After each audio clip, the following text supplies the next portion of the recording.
कोई बिदआत नहीं करनी। कुल्लु बिदअतिन ज़लाला व कुल्लु ज़लालतिन फिन्नार। नबी पाक सल्लल्लाहु अलैहि वसल्लम ने इरशाद फरमाया कि बिदअत गुमराही है और गुमराही बंदे को जहन्नम में ले जाती है। और इसी चीज़ के बारे में अल्लाह ताला ने मुसलमान ईमान वालों को ये तंबीह फरमाई है, या अय्युहल्लज़ीना आमनू बिस्मिल्लाहिर्रहमानिर्रहीम, या अय्युहल्लज़ीना आमनू ला तुक़द्दिमू बैना यदायिल्लाहि व रसूलिही वत्तकुल्लाह। अल्लाह से डर जाओ, इन्नल्लाह समीउन अलीम। तुम जो भी ज़बान से बातें करते हो, कलिमात कहते हो, अल्लाह उसको सुन रहे हैं और तुम्हारे तमाम हरकत को जानते हैं। जो तुम अल्लाह और उसके रसूल के हुक्म के अलावा जो तुम काम करते हो और जो तुम तकरीरें करते हो, जो बयान करते हो, अल्लाह तबारक व तआला उसको सुनते भी हैं और उसको जानते भी हैं जो तुम कर रहे हो। फिर आगे अल्लाह ताला ने फरमाया, या अय्युहल्लज़ीना आमनू ला तरफ़ऊ अस्वातकुम फ़ौक़ सौतिन नबी। ऐ ईमान वालो, तुमने अल्लाह के रसूल की आवाज़ के उनके सामने अपनी आवाज़ को ऊंचा नहीं करना। ला तरफ़ऊ अस्वातकुम फ़ौक़ सौतिन नबी। तुमने अपनी आवाज़ को पस्त रखना है। नबी पाक की आवाज़ के सामने तुमने ऊंची आवाज़ से नहीं बोलना। वला तजहरू लहू बिलक़ौल कजहरि बाज़िकुम लिबाज़। जैसे एक दूसरे से तुम बातें करते हो, ऊंची ऊंची बुलाते हो, ऐसे मेरे नबी के सामने तुमने ऊंची आवाज़ से बात नहीं करनी। अब तो स्पीकरों पर तकरीरें हो रही हैं, नारे लग रहे हैं। अगर नबी पाक सल्लल्लाहु अलैहि वसल्लम यहाँ मौजूद हैं तो क्या इसकी मुखालफत नहीं है? ये जो अल्लाह ताला ने हुक्म लगाया है कि तुमने, क्या ईमान वालो, तुमने अपनी आवाज़ को मेरे नबी की आवाज़ से पस्त रखना है और इस तरह से आवाज़ें नहीं लगाना जिस तरह से आम आदमी को तुम आवाज़ लगाते हो, जो उनके सामने ऊंची ऊंची बोलते हो। इसका क्या नुकसान होगा? अल्लाह ताला फरमाते, अन तहबत आमालुकुम व अंतुम ला तशउरून। तुम्हारे सारे अमल बर्बाद हो जाएंगे और तुम्हें पता भी नहीं चलेगा कि हमारे साथ क्या हो गया। इसलिए जिन लोगों का ये अकीदा है कि प्यारे पैगंबर जनाब मोहम्मद रसूलुल्लाह यहाँ मौजूद हैं, उनको फिर स्पीकरों के अंदर ऊंची ऊंची नारे और ये ऐसे नहीं बोलना चाहिए, क्योंकि नबी पाक सल्लल्लाहु अलैहि वसल्लम मौजूद हैं और उनकी मौजूदगी में ऊंची आवाज़ निकालने से मना किया है अल्लाह ताला ने।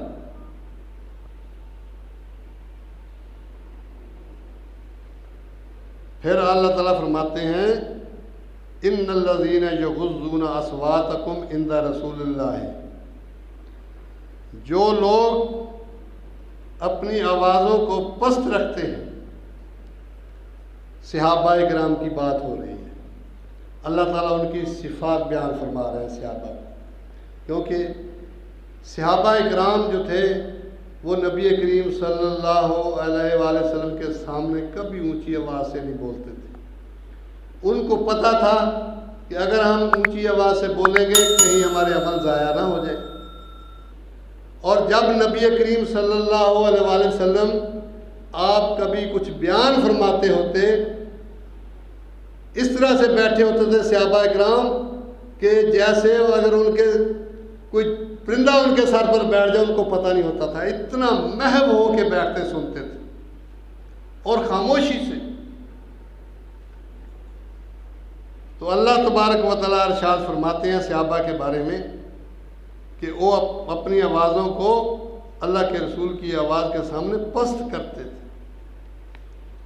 उलाइकल्लज़ीना इम्तहनल्लाहु क़ुलूबहुम लित्तक़वा, अल्लाह ने उनके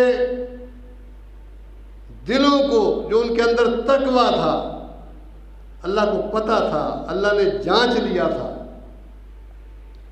उनका इम्तिहान ले लिया था अल्लाह ने, वो अपने इम्तिहान में पास हो गए थे।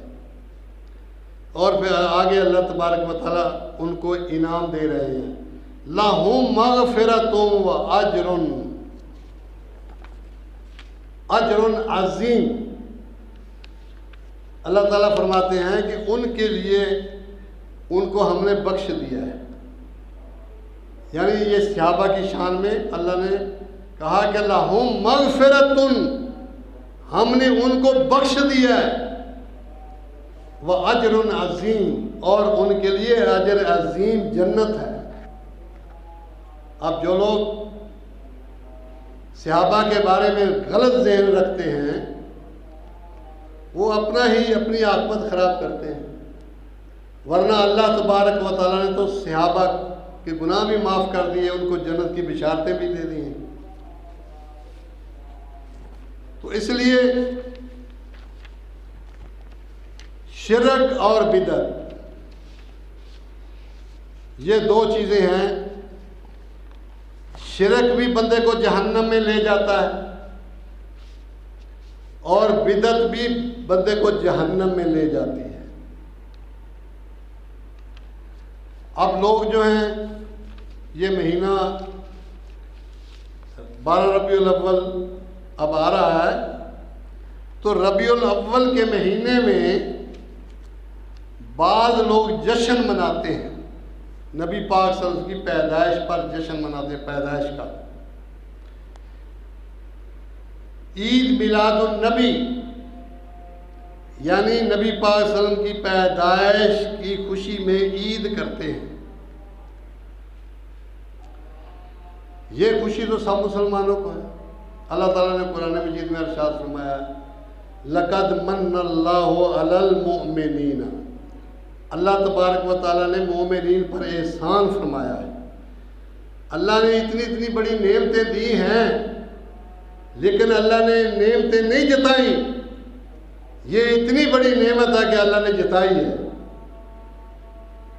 अल्लाह ताला फरमाते हैं, लक़द मन्नल्लाहु अलल मुअमिनीना इज़ बअसा फ़ीहिम रसूलुम मिन अनफ़ुसिहिम यतलू अलैहिम आयातिही व युज़क्कीहिम व युअल्लिमुहुमुल किताब वल हिकमा व इन कानू मिन क़ब्लु लफ़ी ज़लालिम मुबीन। तो अल्लाह ताला इरशाद फरमाते हैं कि हमने मोमिनों पर हमने एहसान किया है। तो नबी करीम सल्लल्लाहु अलैहि वसल्लम का आना ये एक नेमत से कम नहीं। अगर नबी पाक सल्लल्लाहु अलैहि वसल्लम ना आते, आज हम यहाँ 45 चक में मुसलमान ही ना होते। तो प्यारे पैगंबर की मेहनत से सहाबा इकराम तैयार हुए, फिर सहाबा इकराम ने आगे मेहनत की। वो मदीने के अंदर बैठे नहीं रहे, फिर वो निकले, इस तबलीग को आगे लेकर निकले, कुरान और हदीस को आगे लेकर निकले, और उन्होंने फिर मुख्तलिफ ममालिक में पूरी दुनिया में इस्लाम का डंका बजाया। तो इसलिए ये तमाम मुसलमान इस बात को मानते हैं कि नबी करीम सल्लल्लाहु अलैहि वसल्लम अल्लाह की नेमत है, और अल्लाह ने जो एहसान जताया है इसको सब मुसलमान मानते हैं कि नबी करीम सल्लल्लाहु अलैहि वसल्लम ने हमें दोज़ख के रास्ते से हटाकर जन्नत के रास्ते पर लगाया। तो नबी करीम सल्लल्लाहु अलैहि वसल्लम की पैदाइश की खुशी तो सब सहाबा को नहीं थी, सबसे ज़्यादा सहाबा को थी। लेकिन सहाबा ने इस किस्म की खुशी कहीं साबित नहीं है, बल्कि तो पैदाइश में ही बहुत इख्तलाफ है। नबी करीम सल्लल्लाहु अलैहि वसल्लम आप जब पैदा हुए उस वक़्त आप एक आम बच्चों की तरह थे। आपका इतना बड़ा नाम दुनिया के अंदर नहीं था, क्योंकि जब दाइयाँ लेने के लिए आई थी बच्चों को तो अमीर अमीर घरानों से बच्चों को लेकर चली गई और प्यारे पैगंबर जनाब मोहम्मद रसूलुल्लाह आपको छोड़कर चली गई। तो दाई हलीमा की किस्मत जाग उठी और वो आई और बच्चे थे नहीं, उसको मिला नहीं, तो प्यारे पैगंबर को लेकर चली गई। उस वक़्त किसी को नहीं पता था कि ये बच्चा इतना अजीम बच्चा है, ये सैयदुल अंबिया है होगा और पूरी कायनात से ये अफजल होगा। इतना मर्तबा और मकाम अल्लाह तबारक व तआला इसको देंगे, किसी को नहीं पता था। लेकिन जब अल्लाह तबारक व तआला ने प्यारे पैगंबर की तरबियत फरमाई, आपको गुनाहों को आपसे दूर कर दिया गया। जो तमाम सिफात एक बशर में होती हैं, आप में 100% वो सारी खूबियां थी। अब हम भी तो बशर हैं, हमारे अंदर कोई 5% हैं हम, कोई बड़ा 10% होगा यानी खूबियों के साथ। तो प्यारे पैगंबर 100% उनके अंदर खूबियां थी, सब खूबियां मौजूद थी। तो अल्लाह तबारक व तआला ने जब आपको हुक्म दिया कि ऐ मेरे प्यारे पैगंबर, आप अब तबलीग शुरू कर दें, 40 साल के बाद। तो आपने जब तबलीग शुरू की तो सबसे पहले आपने कोहे सफा की पहाड़ी पर चढ़कर क्या कहा था? आपने किसी को किसी बुराई से नहीं रोका कि तुम डकैती ना किया करो, चोरी ना किया करो, शराब ना पिया करो। आपने पहाड़ी पर चढ़कर ये नहीं कहा था, आपने बल्कि ये कहा कि ला इलाहा इल्लल्लाह, कूलू ला इलाहा इल्लल्लाह, कि अल्लाह को इलाह मान लो।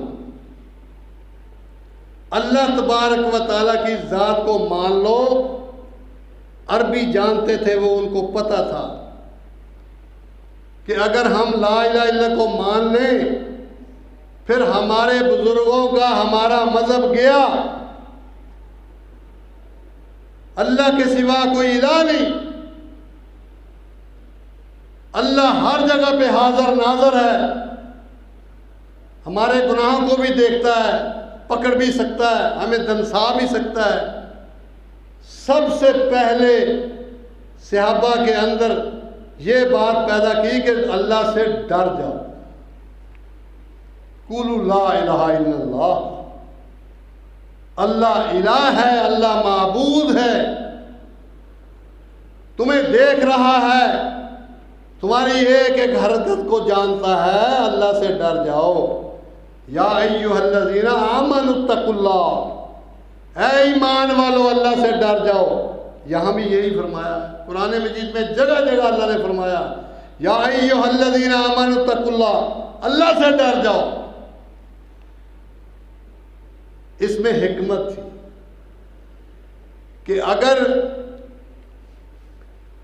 जब ये नबी करीम सल्लल्लाहु अलैहि वसल्लम ने सहाबा के अंदर डर पैदा कर दिया, खुद ब खुद उनकी जो उनके अंदर बुराइयां थीं वो चली गई। अल्लाह हमें देख रहा है, अल्लाह हमारी बात को सुन रहा है। अल्लाह मेरे साथ है, मैं जो भी काम करूंगा अल्लाह उसको देख रहे हैं, मेरी हर बात को सुन रहे हैं,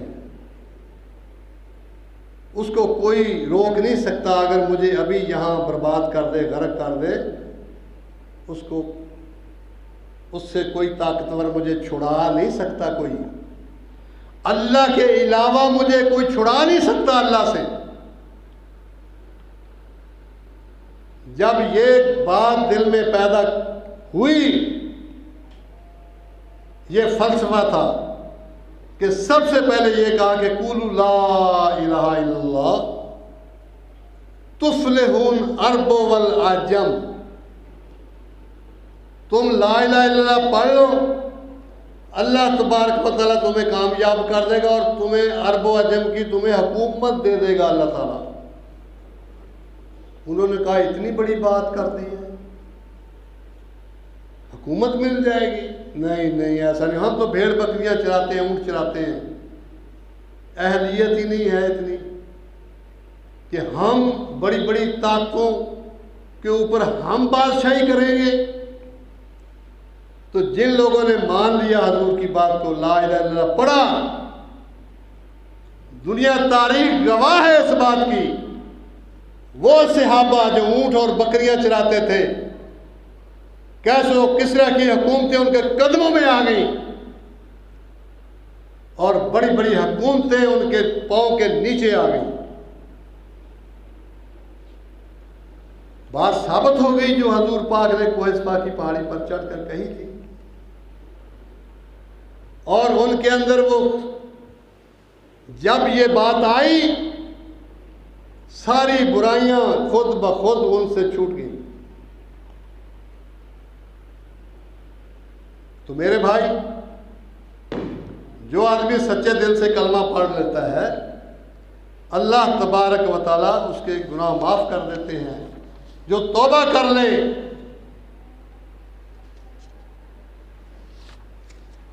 और अब मैं ये बात आपको बताता हूँ कि ये तारीख जो है नबी करीम सल्लल्लाहु अलैहि वसल्लम की पैदाइश की तारीख है, ये 12 रबीउल अव्वल नहीं है। जब हजूर पैदा हुए उस वक़्त आप इतनी आपकी मशहूरी नहीं थी। जिस वक़्त आप दुनिया से रेलत फरमा के गए हैं, उस वक़्त लाखों के हिसाब से आपके सहाबा मौजूद थे और सहाबा किराम ने आपके फरामीन को लिख लिख कर, हर फरामीन को लिख लिख कर उन्होंने महफूज कर लिया था। आप नमाज कैसे पढ़ते हैं, आप ज़कात कैसे देते थे, आप मस्कीनों के साथ कैसा सलूक करते थे, यतीमों के साथ कैसा सलूक करते थे, बीमारों के साथ कैसा सलूक करते थे। एक एक बात नबी करीम सल्लल्लाहु अलैहि वसल्लम की ज़िंदगी की महफूज कर ली सहाबा ने। और जिस दिन आपकी वफात हुई, उस दिन मदीने के ऊपर इतना गम था, गम की अंधेरियां आ चुकी थी।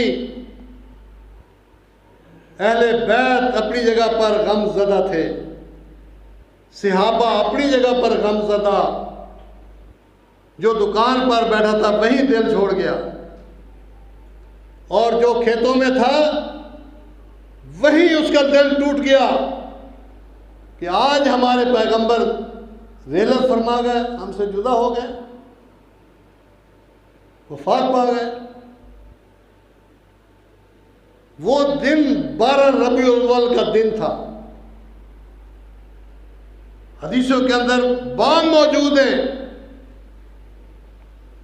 और ये ईदें, 2 ईदें अल्लाह के रसूल हमें देकर गए, ईद उल फितर और ईद उल अज़हा। ये तीसरी ईद का कहीं किसी हदीस के अंदर जिक्र नहीं, ये बनाई गई है ईद। और इतना जुल्म उस दिन बनाई गई जिस दिन प्यारे पैगंबर की वफात का दिन था। मुवर्रिखीन तो लिखते हैं कि नबी करीम सल्लल्लाहु अलैहि वसल्लम की पैदाइश का दिन 9 रबीउल अव्वल है। ज़्यादा मुवर्रिखीन इसी बात पर मुत्तफिक हैं कि नबी करीम सल्लल्लाहु अलैहि वसल्लम की पैदाइश 9 रबीउल अव्वल को हुई, और बाद रवायात में 8 रबीउल अव्वल भी है। चूंकि ये मुवर्रिखीन ने बाद में तहकीकात करके उस दिन को, उस तारीख को तलाश करना शुरू किया कि जिस दिन नबी पाक सल्लल्लाहु अलैहि वसल्लम पैदा हुए वो दिन, तारीख क्या थी। ये बाद में तहकीकात करते रहे। कोई मुहर्रम में कहता है कि मुहर्रम के अंदर पैदा हुए, इख्तलाफ है, और वफात के अंदर किसी का कोई इख्तलाफ नहीं कि नबी करीम सल्लल्लाहु अलैहि वसल्लम 12 रबीउल अव्वल को आपकी वफात हुई। आपकी पैदाइश उस साल हुई, मुवर्रिखीन लिखते हैं आमल फील, पहला साल था आमल फील का, दुशंबा सुबह के वक्त, और उस वक्त नौशेरवां बादशाह जो था उसकी तख्त नशीनी का 40वां साल था। सन 571 ईस्वी की तारीख थी। अल्लामा मोहम्मद सुलेमान साहब सलमानी मंसूरपुरी और महमूद पाशा मलकी, इनकी तहकीकात के मुताबिक, तमाम मुवर्रिखीन की तहकीकात के मुताबिक नबी करीम सल्लल्लाहु अलैहि वसल्लम की पैदाइश 9 रबीउल अव्वल है, और 12 रबीउल अव्वल तो आपकी वफात का दिन है। समझ नहीं आती ये क्या साजिश है कि हजूर पाक सल्लल्लाहु अलैहि वसल्लम की वफात के दिन इतनी खुशी। हाँ, मदीने के अंदर उस दिन गम ही गम था। 12 रबीउल अव्वल को सबसे ज्यादा गमगीन, अहले बैत गमगीन, लेकिन एक बड़ा खुश था। अच्छा हो गया, आज इनका पैगंबर दुनिया से चला गया, अब इनकी तरबियत करने वाला चला गया, इनको जन्नत का रास्ता दिखाने वाला चला गया। वो बहुत खुश था। 12 रबीउल अव्वल के दिन वो खुश था।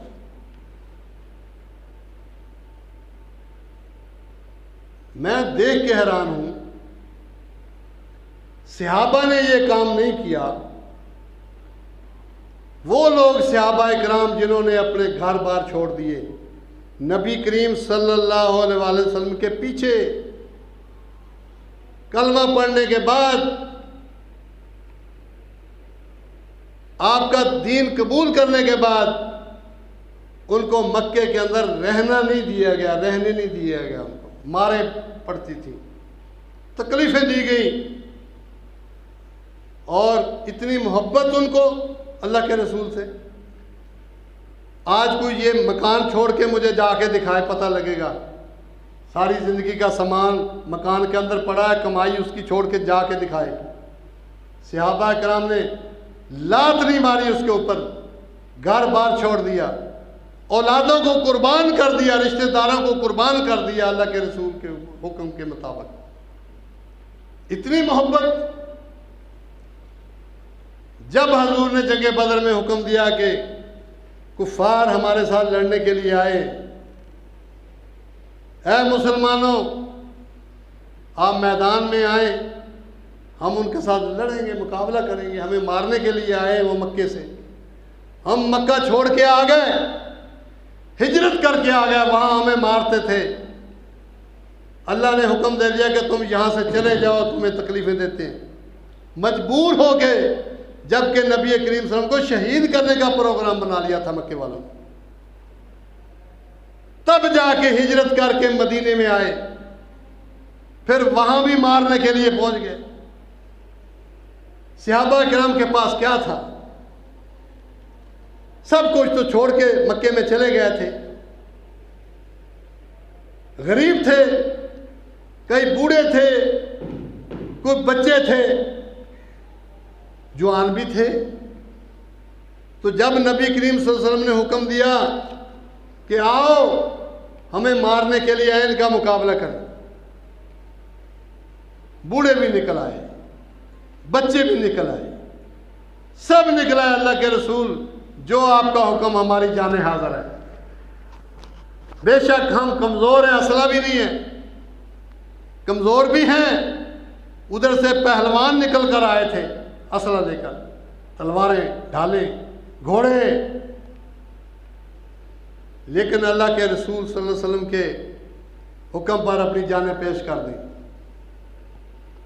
उनको मोहब्बत नहीं थी। ये आज के नाम लेवा मुसलमान, नाम के मुसलमान को आज इतनी मोहब्बत चढ़ी हुई है कि 12 रबीउल अव्वल के दिन ये खुशियां मनाता है। सोचने की बात है। बड़ी साजिशें हुई इस्लाम के खिलाफ। जब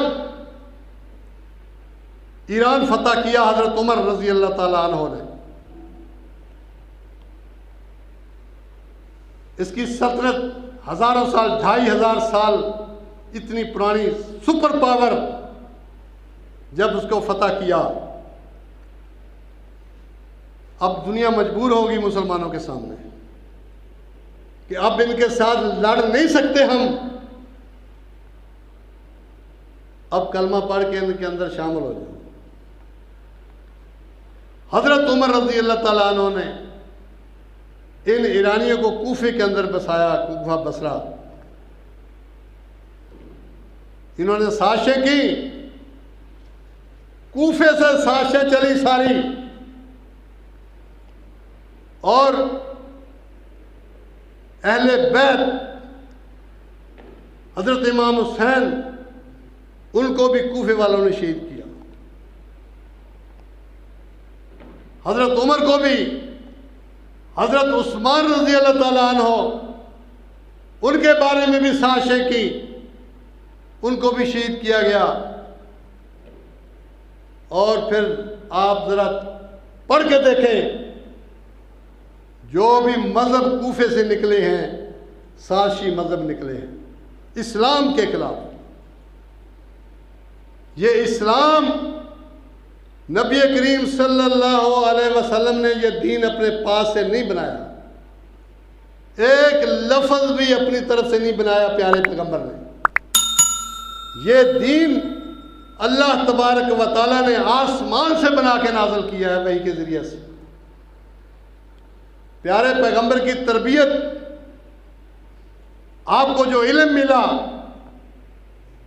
अब जिस इल्म को हम ढूंढते फिर रहे हैं, सारी जिंदगी ढूंढ कर भी इल्म हासिल नहीं कर सकते, वो इल्म अल्लाह तबारक व तआला ने अपने प्यारे पैगंबर को दिया, आसमान से नाज़िल फरमाया वही के ज़रिए से। दीन तो वो है जो अल्लाह की तरफ से आया है। नबी करीम सल्लल्लाहु अलैहि वसल्लम ने अपनी तरफ से एक बात भी नहीं की। इसकी गवाही कुरान मजीद देता है, वमा यंतिकु अनिल हवा इन हुवा इल्ला वहयु यूहा। प्यारे पैगंबर ने अपनी मर्जी से, अपनी ख्वाहिश से कोई दीन के बारे में बात नहीं की। अब जो दीन जमीन पर बना है और उस दीन की मुखालफत में जा रहा है, जो आसमान से अल्लाह ने प्यारे पैगंबर जनाब मोहम्मद रसूलुल्लाह पर नाज़िल फरमाया, उस दीन को मिटाने के लिए जो दीन बनाए गए हैं, जो साजिशें की गई हैं, यहाँ बैठकर किताबें लिख लिख कर राय को दीन, फिका दीन है वो हो सकती है। वो फिका जो कुरान और हदीस के मुताबिक हो, उस पर अमल किया जा सकता है। और जो कुरान और हदीस के खिलाफ जो फिका जाएगी, वो नहीं मानी जाएगी, उसकी तकलीद नहीं की जाएगी उस इमाम की। तो इसलिए प्यारे पैगंबर जनाब मोहम्मद रसूलुल्लाह ने दीन अपनी तरफ से नहीं बनाया, और जो दीन वही के ज़रिए से प्यारे पैगंबर पर नाज़ल हुआ वो महफूज है, वो क़यामत की दीवारों तक अल्लाह ने उसको महफूज रखना है, ताकि कल क़यामत के दिन कोई उठ के ये ना खड़ा कर हो के कह दे हमें तो पहुंचा नहीं। अब ये मैं समझता हूं इस इलाके, हमारे इलाके में अल्लाह ने ये हुज्जत कायम की है, जगह जगह मसाजिद, कुरान और हदीस की तालीम और इसकी तबलीग की जा रही है। ये हुज्जत कायम कर रहे हैं अल्लाह ताला। क़यामत के दिन कोई आदमी ये खड़ा हो के ये ना कह दे कि हमें तो पता नहीं चला, जैसे मौलवियों ने कहा हम करके आ गए। तो इसलिए प्यारे पैगंबर जनाब मोहम्मद रसूलुल्लाह सल्लल्लाहु अलैहि वसल्लम पर जो दीन नाज़िल हुआ वो हज्जतुल वदा के मौके पर आयतें उतरी, मुकम्मल हो गया। अल यौमा अकमलतु लकुम दीनकुम व अतममतु अलैकुम निअमती व रज़ीतु लकुमुल इस्लाम दीना। वो दीन प्यारे पैगंबर की ज़िंदगी में मुकम्मल हो गया था। जब ये आयात उतरी हज़रत अबू बकर सिद्दीक रज़ी अल्लाह ताला रोने लग गए। किसी ने पूछा आप क्यों रो रहे हैं? उन्होंने कहा कि ये जो आयतें नाज़िल हुई है, पढ़कर सुनाई है प्यारे पैगंबर ने, इससे मालूम होता है कि दीन मुकम्मल हो गया, मिशन मुकम्मल हो गया नबी का। अब प्यारे पैगंबर हमसे जुदा हो जाएंगे, इस दुनिया से चले जाएंगे, रेल फरमा जाएंगे, अब जुदाई हो जाएगी। मैं इसलिए रो रहा हूं। तो दीन नबी पाक की ज़िंदगी में मुकम्मल हो गया। अब किसी को इसके दीन के अंदर इजाफा करने की जुर्रत है? कोई करेंसी नहीं बना सकता। अब पाकिस्तान की करेंसी है ना, अब इस करेंसी के मुकाबले में 1000 का नोट, 5000 का, 100 का, ये 1000 का जितनी भी करेंसी है, अगर कोई बंदा ये जाली करेंसी तैयार करे, बेशक जितना कीमती कागज लगा ले, अगर कोई करेंसी तैयार करेगा और हुकूमत को पता चल जाए उसको इनाम देगी, हुकूमत उसको इनाम देगी कि तूने अच्छा काम किया, ये करेंसी तैयार की है। इनाम नहीं मिलेगा, वो जेल जाएगा, उसको सजा मिलेगी। तुमने हमारी करेंसी के मुकाबले में, हमारे सिक्के के मुकाबले में तू अपना सिक्का चलाना चाहता है। प्यारे पैगंबर की शरीयत का सिक्का ये क़यामत की दीवारों तक चलता रहेगा और कोई शरीयत नहीं चला सकता, किसी की शरीयत को कबूल नहीं किया जा सकता। जो शरीयत तैयार करेगा उसकी सजा जहन्नम है, वो जहन्नम में जाएगा। हज़रत अम्मा आयशा रज़ी अल्लाह ताला अन्हा, बुखारी शरीफ के अंदर हदीस है, आप फरमाती हैं मन आहदसा फी अमरिना, जिसने भी कोई नया काम किया जिसका हमने हुक्म नहीं दिया, यानी रसूलुल्लाह सल्लल्लाहु अलैहि वसल्लम ने फरमाया, हज़रत अम्मा आयशा से रिवायत है कि रसूलुल्लाह सल्लल्लाहु अलैहि वसल्लम ने फरमाया मन आहदसा फी अमरिना हाज़ा, हमने जिस बात का हुक्म नहीं दिया शरीयत के अंदर, मा लैसा मिन्हु फहुव रद्दुन, वो मरदूद है काम जिसका हमने हुक्म नहीं दिया, और वो करता है जिस पर जनाब मोहम्मद रसूलुल्लाह की मोहर नहीं है जिस काम पर, और कोई आदमी उसको दीन समझ के, दीन बना के वो काम करता है तो वो जहन्नम में जाएगा। फहुव रद्दुन, वो मरदूद है, उसकी कोई कीमत नहीं पड़ेगी। और इसी तरह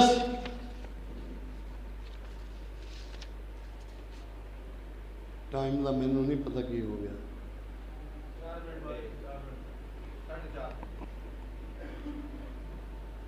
क़यामत के दिन नबी करीम सल्लल्लाहु अलैहि वसल्लम हौज़ कौसर पर होंगे, मोमिनों का इंतज़ार फरमाएंगे। आपने फरमाया, ये उस हदीस का मफ़हूम है कि मैं मुसलमानों का, अपने उम्मतियों का मैं इंतज़ार कर रहा हूँगा हौज़ कौसर के ऊपर। एक जमात आएगी, वो चेहरे तो उनके चमकते होंगे, मैं ये समझूंगा कि मेरी उम्मत के लोग आ रहे हैं, लेकिन फरिश्ते दरमियान में हायल हो जाएंगे, दीवार खड़ी कर देंगे। अल्लाह के रसूल जनाब मोहम्मद रसूलुल्लाह फरिश्तों से कहेंगे कि फरिश्तों, ये तो मेरी उम्मत के लोग मालूम होते हैं, तुम ये इनको क्यों रोकते हो, क्यों रोक लिया इनको? फरिश्ते कहेंगे, अल्लाह के रसूल आपको पता नहीं है, आपके बाद इन लोगों ने कितनी बिदतें निकाली हैं आपके दीन के अंदर, आपके दीन को कितना बिगाड़ा है इन लोगों ने, कितनी रस्में निकाली दीन के अंदर, रस्म बना के उसको दीन का नाम देते थे। तो नबी करीम सल्लल्लाहु अलैहि वसल्लम फरमाएंगे कि इनको ले जाओ, दफा करो, इनको ले जाओ। फरिश्ते उनको मार मार कर हाँक कर ले जाएंगे। तो क़यामत के दिन बिदअतियों का बड़ा बुरा हशर होगा। अब इसमें मफादात हैं मौलवियों के, लोगों के, अपने मफादात की खातिर बिगाड़ रहे हैं दीन को। अल्लाह हिदायत नसीब फरमाए।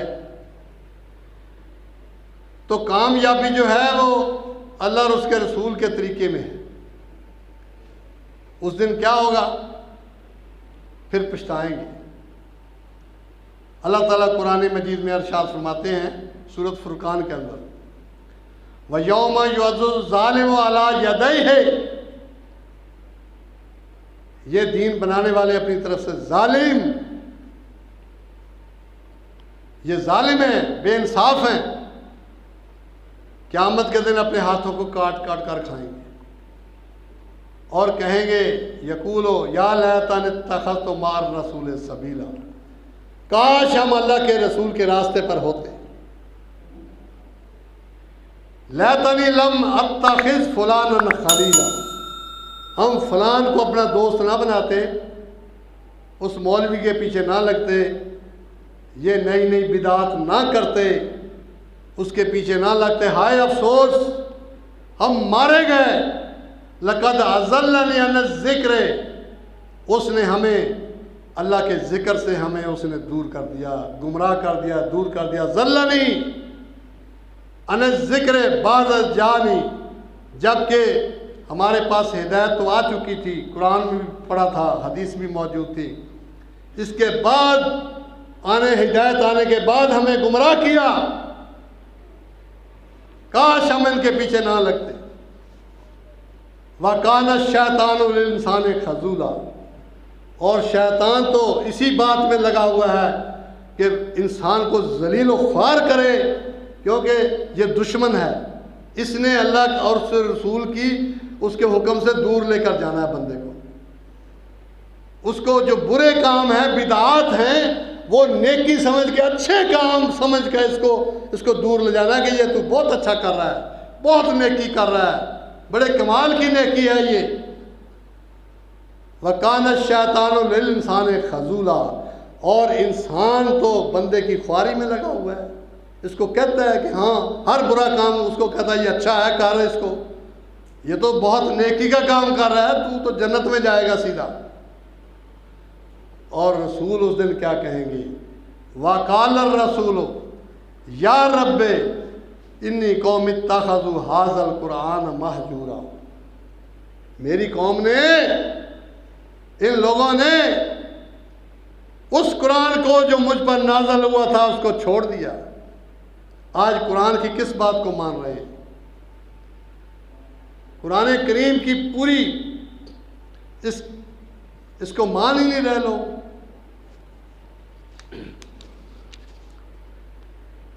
व आखिर दावाना अनिल हम्दुलिल्लाहि रब्बिल आलमीन।